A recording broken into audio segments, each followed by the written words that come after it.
Di zaman dulu, di sebuah wilayah Arktik, Kutub Utara, hiduplah seorang wanita yang sangat cantik.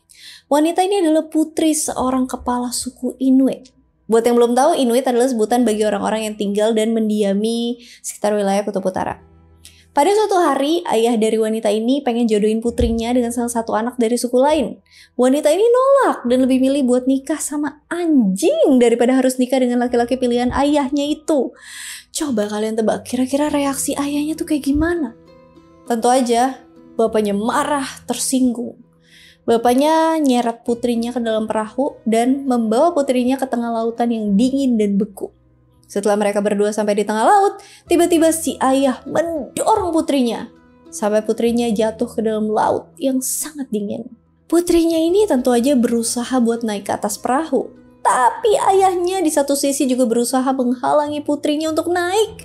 Bahkan ketika tangan putrinya berusaha berpegangan ke perahu, sang ayah tiba-tiba memotong jari tangan putrinya sampai akhirnya perempuan itu tenggelam ke dasar laut.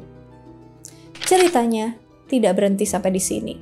Konon menurut kepercayaan Inuit, wanita yang tenggelam itu kemudian berubah menjadi seorang dewi penguasa lautan yang dikenal dengan sebutan Sedna. Kamu kalau suka banget sama hal-hal yang berhubungan sama dunia antariksa, luar angkasa, mungkin nama Sedna udah nggak asing lagi. Soalnya dalam konteks luar angkasa, Sedna ini nama dari sebuah objek atau benda langit yang letaknya jauh banget dari matahari. Bentuknya mirip planet, lebih kecil dari bulan. Makanya Sedna ini dikenal sebagai planet kecil, dwarf planet. Alasan kenapa objek itu dinamain Sedna mungkin aja ada korelasinya sama kisah Sedna dalam mitologi Inuit. Di cerita itu kan dijelasin kalau Sedna tenggelam di lautan dingin di salah satu tempat yang terpencil di muka bumi, yaitu Kutub Utara. Ini sama dengan posisi Sedna dalam tata surya kita, yang letaknya terpencil dan jauh banget dari matahari. Dan karena letaknya jauh banget dari matahari, suhu di permukaan Sedna itu dingin banget. Bahkan dalam beberapa artikel ditulisin kalau Sedna adalah salah satu tempat terdingin di tata surya kita. Sama dengan kondisi tubuh Sedna dalam mitologi yang dikatakan tenggelam di lautan yang dingin di Kutub Utara. Jatuhnya mungkin agak cocok logi, tapi kalau dipikir-pikir masuk akal juga. Sedna sendiri cuma sebagian kecil dari semesta mitologi Inuit yang luas banget. Banyak banget kisah mitologi Inuit yang kayaknya menarik buat dibahas. Apalagi sebagian dari kita mungkin jarang banget dengar pembahasan mitologi tentang orang yang tinggal di Kutub Utara. Makanya di video kali ini kita bakalan bahas mitologi Inuit, mulai dari siapa mereka, kepercayaan mereka, gimana cara mereka ngelihat dunia, sampai makhluk-makhluk yang ada dalam cerita folklore dan mitologi mereka.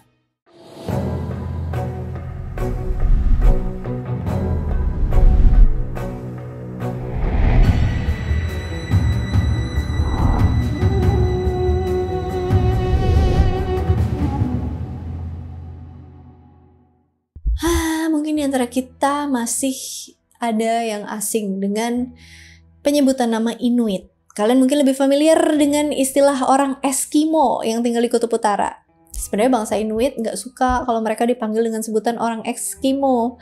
Soalnya dari beberapa artikel yang kami baca, istilah Eskimo itu katanya berasal dari bahasa Algonquian, salah satu bahasa daerah bangsa Inuit, yang artinya pemakan daging mentah. Julukan ini dipakai sama salah satu suku di sana dan juga orang-orang Prancis buat gambarin bangsa Inuit yang katanya bangsa yang barbar dan sering makan daging mentah. Jadi ini kayak semacam kata ejekan. Makanya tahun 1980 bangsa Inuit yang terdiri dari beberapa suku-suku ngumpul dalam sebuah konferensi dan menyatakan kalau mereka lebih suka dipanggil dengan sebutan Inuit daripada Eskimo. Inuit artinya adalah people atau orang dalam bahasa lokal di sana. Istilah Inuit dipakai buat nyebut orang-orang suku tradisional yang terdiri dari bangsa Inuit dan Yupik yang tersebar di beberapa wilayah kayak Alaska, Kanada, Greenland, Siberia, yang semuanya termasuk ke dalam wilayah Arktik. Mereka ini katanya udah mendiami wilayah itu sejak 4.000 tahun yang lalu dan masih bisa terus bertahan sampai sekarang. Padahal suhu di wilayah Arktik rata-rata 0 sampai minus 12 derajat Celcius bahkan lebih. Which is itu dingin banget. FYI, sebagai perbandingan aja ya, suhu terdingin yang pernah tercatat di Indonesia berada di puncak pegunungan Jayawijaya sekitar minus 9 derajat Celcius. Jadi bisa kalian bayangin kira-kira sedingin apa lingkungan mereka di sana di Arktik. Nah, sebagian besar masyarakat Inuit yang tinggal di wilayah Arktik kalau cari makan itu biasanya dengan cara berburu hewan. Soalnya Buat wilayah yang dengan suhu dingin kayak Arktik, tanaman pasti susah banget buat tumbuh. Bagi masyarakat Inuit yang jauh dari perkotaan, biasanya nyari makanan dengan cara berburu atau mancing ikan. Nah, ada hal yang menarik ketika Inuit sedang melakukan perburuan. Dalam kepercayaan tradisional orang Inuit, mereka menganggap kalau semua objek di dunia ini pasti punya roh atau jiwa, atau yang biasa disebut sebagai animisme. Sama kayak nenek moyang kita di Nusantara zaman dulu. Orang Inuit percaya kalau manusia, pohon, es, hewan, benda-benda lainnya itu semuanya punya energi kehidupan mereka tersendiri atau jiwa yang disebut sebagai Anirnik. Dan energi kehidupan yang ada di tiap benda itu punya tingkatan yang sama, alias nggak ada yang lebih tinggi atau lebih rendah. Semua jiwa itu setara, sama-sama penting. Jadi jiwa manusia sama jiwa seekor semut sama-sama penting di alam semesta ini. Makanya kalau orang Inuit berburu itu nggak boleh sembarangan. Ada tata cara atau ritual tertentu yang harus dilakukan Inuit ketika mereka berburu. Contohnya kayak kalau misalnya mereka berburu beruang kutub. Setelah mereka berhasil dapetin beruang itu, mereka bakal minta maaf dulu dan bacain semacam doa supaya jiwa binatang yang dibunuh bisa tenang. Setelah itu, Inuit bakalan mengambil bagian tubuh hewan itu untuk dimakan. Dan setiap bagian hewan itu bakalan dimanfaatkan, tidak dibuang. Sisa-sisa hewan yang sudah dibunuh kemudian diletakkan di tempat yang khusus untuk menghormati pengorbanan hewan itu. Intinya mereka menganggap semua hewan dan benda di alam semesta ini memiliki jiwa atau energi kehidupan yang harus dihormati. Makanya orang Inuit cuma ngelakuin perburuan kalau mereka lagi benar-benar lapar. Dan itu pun harus sesuai dengan ritual-ritual perburuan Inuit. Kalau mereka nggak ngelakuin ritual itu, dipercaya kalau jiwa yang ada di dalam makhluk itu bakalan jadi jiwa yang pendendam dan akan bikin masalah di kemudian hari. Gimana menurut kalian? Apakah budaya Inuit yang menghormati setiap benda atau elemen di muka bumi itu bagus? Atau mungkin kalian punya pendapat lain? Kalau aku pribadi, aku suka banget sama mindset itu yang menghormati setiap jiwa di alam semesta ini. Lanjut. Jadi meskipun sebagian orang Inuit sekarang udah menganut kepercayaan Kristen, tapi sudut pandang mereka tentang semua benda yang memiliki jiwa itu masih tetap dipertahankan. Ini tolong dikoreksi kalau salah ya. Nah, tadi kan dijelasin kalau ketika orang Inuit itu dalam melakukan perburuan hewan, mereka biasanya ngelakuin semacam ritual buat ngormatin Anirnik atau jiwa hewan yang akan dibunuh. Untuk tahu hal apa aja yang harus dilakuin, Inuit bakalan minta saran dari shaman atau semacam pemimpin spiritual di suku mereka. Shaman atau yang dalam bahasa Inuit disebut sebagai Anggakuk dipercaya punya kemampuan untuk mengontrol dan berbicara dengan makhluk gaib atau spirit di alam. Dan dengan kemampuannya inilah shaman juga dipercaya bisa ngobatin orang yang sakit.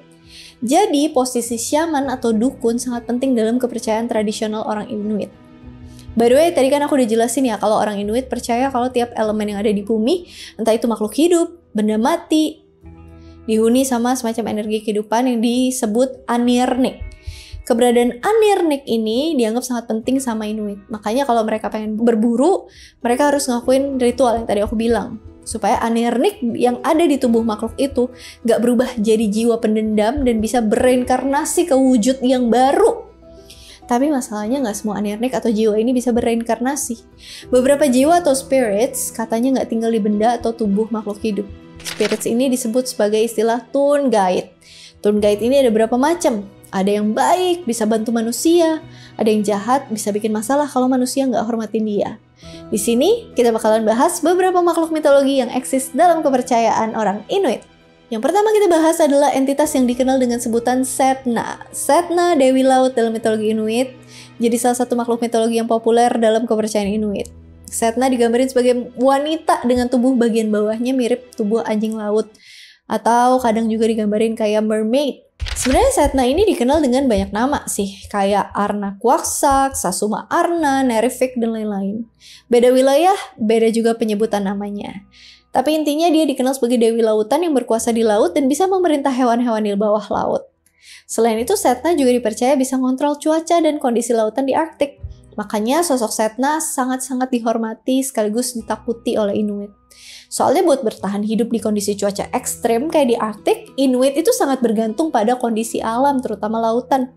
Dan supaya Inuit bisa mendapat hasil buruan di laut, mereka ngelakuin semacam ritual atau ngasih sesajen ke Dewi Sedna. Kami tidak tahu pasti ritualnya itu seperti apa, tapi dari beberapa artikel ditulisin kalau seorang shaman atau pemimpin spiritual Inuit bakal ngelakuin perjalanan spiritual ke dasar laut dan nyisir rambut Sedna supaya dia seneng dan ngelepasin hewan laut ke permukaan buat diburu.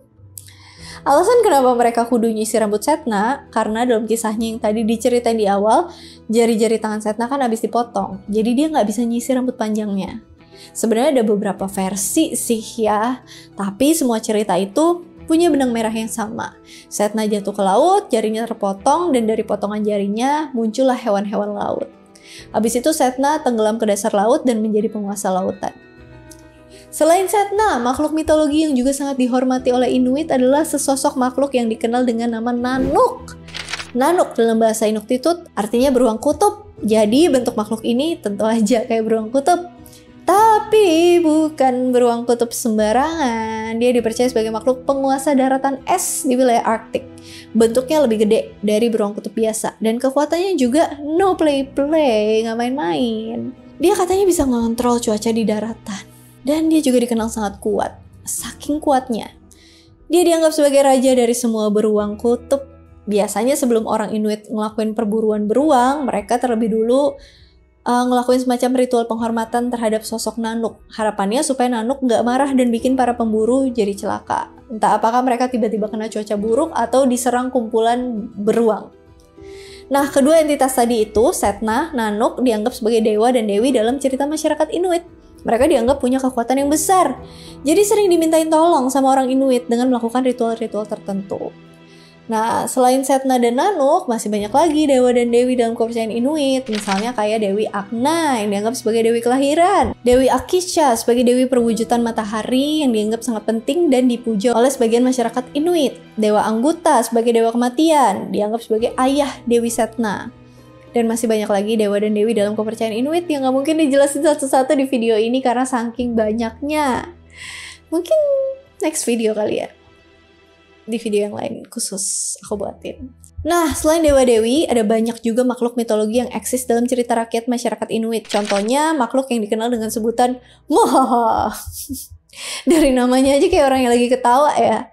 Dan ini soalnya Mohaha itu dikenal sebagai makhluk yang jahat. Dia tuh sering ngelitikin korbannya sampai meninggoy. Makhluk ini digambarin dengan bentuk manusia berwarna biru es, nggak pakai baju, dan sering lari-larian di tengah daratan es sambil ketawa. Dia punya kuku yang sangat panjang yang dipakai buat menggelitik korbannya sampai meninggoy. Cara ngelawan Mohaha itu sebenarnya gampang. Kalian tinggal ajak dia ke pinggir sungai buat nongkrong, ya kali. Terus habis itu kalian ceburin makhluk ini ke sungai yang arusnya deras. Terus ada juga makhluk yang dikenal dengan sebutan Takriaksut alias manusia bayangan. Makhluk ini mirip sama manusia, hidup seperti manusia, tapi mereka tinggalnya di dunia bayangan paralel. Mungkin kalau kalian pernah nonton film Us, kayak gitu kali ya. Kopiannya manusia di dimensi lain. Meskipun mereka berasal dari dimensi lain, tapi dikatakan sering muncul di alam manusia. Biasanya kalau mereka ketahuan sama manusia, ukuran tubuh mereka bakalan mengecil dan tiba-tiba hilang. Manusia juga bisa ngelakuin perjalanan ke alam Takriaksut, tapi kecil kemungkinan kalian bakalan bisa balik lagi. Tidak disarankan. Selanjutnya ada juga makhluk yang dikenal dengan sebutan Tuniit. Tuniit ini manusia raksasa dalam cerita rakyat Inuit. Mereka digambarin sebagai manusia tinggi besar dan kuat banget. Meskipun mereka gede, kuat, katanya makhluk ini sangat pemalu dan kurang suka kelihatan orang. Mereka hidup di pulau-pulau terpencil di wilayah Arktik. Menurut cerita rakyat beberapa suku Inuit, makhluk Tuniit katanya adalah penghuni paling awal di wilayah Arktik. Jadi sebelum orang-orang Inuit datang, atau mungkin sebelum manusia ada di muka bumi, makhluk Tuniit ini udah muncul duluan. Tapi keberadaan mereka saat ini masih jadi misteri. Ada yang bilang kalau mereka udah punah, ada juga yang bilang kalau masih ada, dan mereka sembunyi di lautan Arktik yang dingin. Kayaknya di tiap mitologi itu pasti punya cerita tentang sosok manusia raksasa ya. Bahkan gak cuma di mitologi, dalam kitab suci beberapa agama juga dijelasin kalau dulu ada sosok manusia raksasa di muka bumi. Apakah artinya sosok raksasa itu emang beneran ada di masa lalu? What do you think? Sebenarnya masih banyak lagi makhluk-makhluk mitologi Inuit yang menarik banget buat dibahas. Dan kayaknya itu harus dibikin jadi sebuah video tersendiri. Ya, mungkin aku akan bahas asal mula mitologi Inuit atau penciptaan dunia di mitologi Inuit, dan juga tadi makhluk-makhluk mitologi atau dewa-dewi yang ada di mitologi Inuit. Nih, gimana? Coba. Vote. Kalau mau request boleh, mau discuss boleh, mau koreksi kalau ada yang salah, please banget, thank you. Kalau mau apa lagi ya? Ada yang mau ditambahin, silakan komen aja di kolom komentar. And as always, thank you so much for watching. I hope you're excited and I'll see you again on my next video. Bye. Kamu kalau suka banget sama hal-hal yang berhubungan sama dunia Antartika, luar Antartika nggak sih? FYI sebagai